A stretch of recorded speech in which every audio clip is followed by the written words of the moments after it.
La note d'élégance française à Athènes. Située dans un bâtiment emblématique de l'architecture romantique, elle célèbre ses 170 ans de présence et d'action dans notre pays. C'est la première faculté archéologique construite en Grèce après sa libération du joug ottoman, et c'est aussi la première fondée par la France à l'étranger, en raison de l'important climat philhellène qui régnait alors à Paris. Elle possède peut-être la plus belle enceinte de la capitale, verdoyante et parsemée de grands arbres.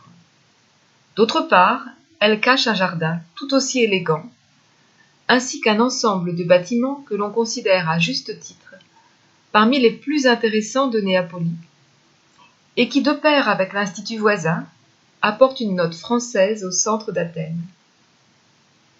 La construction du bâtiment principal a été achevée en 1873. C'est le troisième et dernier lieu de déménagement de l'école archéologique française, qui compte déjà 170 ans d'existence dans notre pays. Elle a été créée en 1846 par décret du gouvernement français, après une suite de démarches à l'initiative de Philhellène, qui, arrivé dans notre pays au début du XIXe siècle, avait joué un rôle clé dans la lutte pour la libération de l'occupation ottomane. La contribution de Colétis fut d'une grande importance.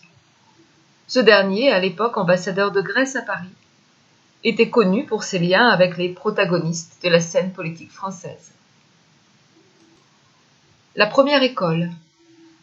Elle fut non seulement la première école française à l'étranger, suivie par celles de Rome, du Caire, de l'Inde, ainsi que de Madrid, mais elle est aussi la plus ancienne d'une série de 17 écoles archéologiques étrangères implantées en Grèce, comme l'école américaine, 1882, allemande, 1884, anglaise, 1886, et autrichienne, 1888. Au cours de leur longue présence dans notre pays, les archéologues français ont pris part à d'importantes fouilles à Argos, Délos, Delphes, Philippe, Malia et Itanos en Crète. Mais de plus, les Grecs, en dépit de la forte présence bavaroise autour du roi Othon, ont entretenu avec la France des relations multiples, reposant tant sur le commerce que sur le secteur culturel. La propriété. La première école fut installée dans le palais de Iénadios, à l'intersection de la rue Académias et de la rue Trikoupi, qui jusqu'en 1906 s'appelait Pinacoton. En 1856, elle a déménagé à Syndagma, dans des appartements loués au palais Andonis Démétriou, qui fut ensuite démoli pour faire place à l'actuel hôtel Grande-Bretagne. En 1871, le terrain de 12 acres, qui correspond au pâté de maisons entre les rues d'Isotou, Sina, Arachofis et Prassa, au pied du Lycabette, a été attribué à l'école. Cette propriété fut donnée aux Français par le gouvernement grec en contrepartie de l'espace entourant le célèbre monument chorégique de Lysistrate au cœur de Plaka. Nous ne savons pas de quelle manière le site archéologique était devenu la propriété des Français. Il faut probablement y voir un lien avec le couvent des Capucins. Le journaliste Yannis Kérophilas donne pourtant une autre version concernant la propriété de l'emplacement. Dans son livre « La belle Néapolie et le méconnu Exarchia », il évoque les parcelles Macriani, couvrant toute la superficie jusqu'à la rue de Marseille, où se trouvait un cimetière ancien. Il rapporte que le combattant de 1821 les avait achetés en 1830 à un officier turc, au prix d'un kouboura en argent. Il faut rappeler que jusqu'au milieu du XIXe siècle, le quartier était très peu construit et que les artisans, arrivés en nombre de tout le pays libéré pour trouver du travail, grâce à la reconstruction rapide de la capitale, s'y sont fixés. Les prix des terrains étaient très bas et c'est ainsi que s'est créé le premier noyau de banlieue avec des maisons poussées sans permis de construire. Ce fut la nouvelle ville par opposition à l'ancienne, qui était limitée à la zone autour de l'acropole. Elle a été appelée Néapolie, nom destiné à l'origine au quartier Metaxourgio, également alors en plein développement. Eugène Trump.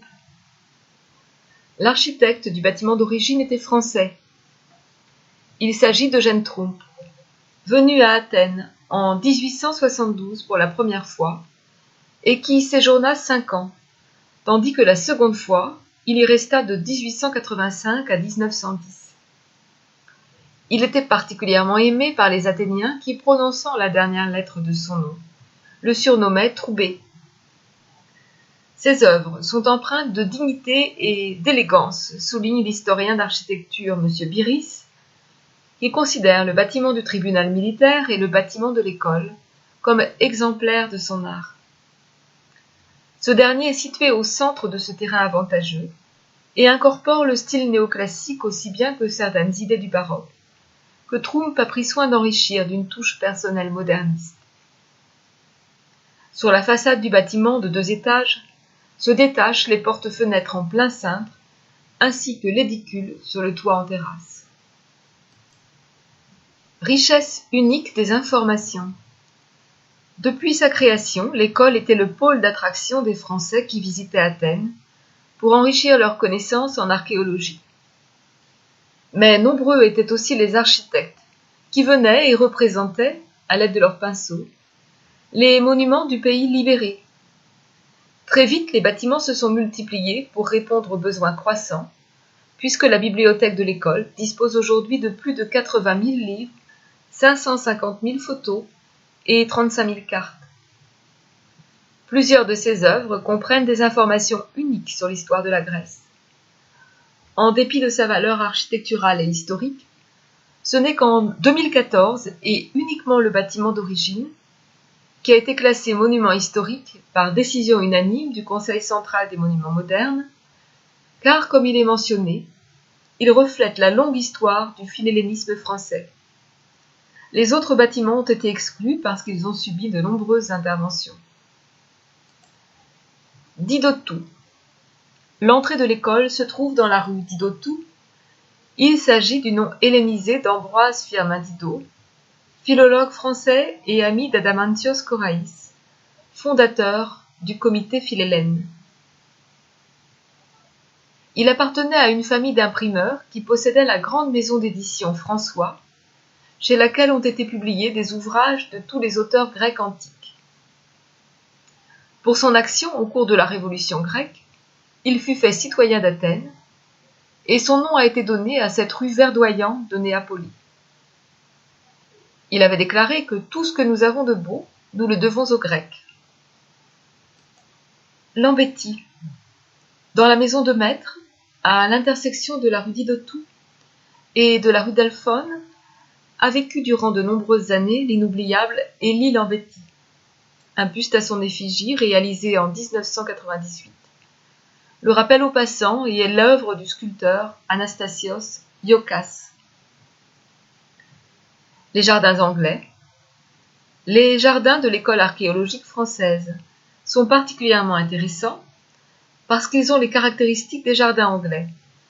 Ils donnent une impression de végétation naturelle, contrairement au style français qui privilégie l'aménagement austère et regroupe la végétation selon des formes géométriques.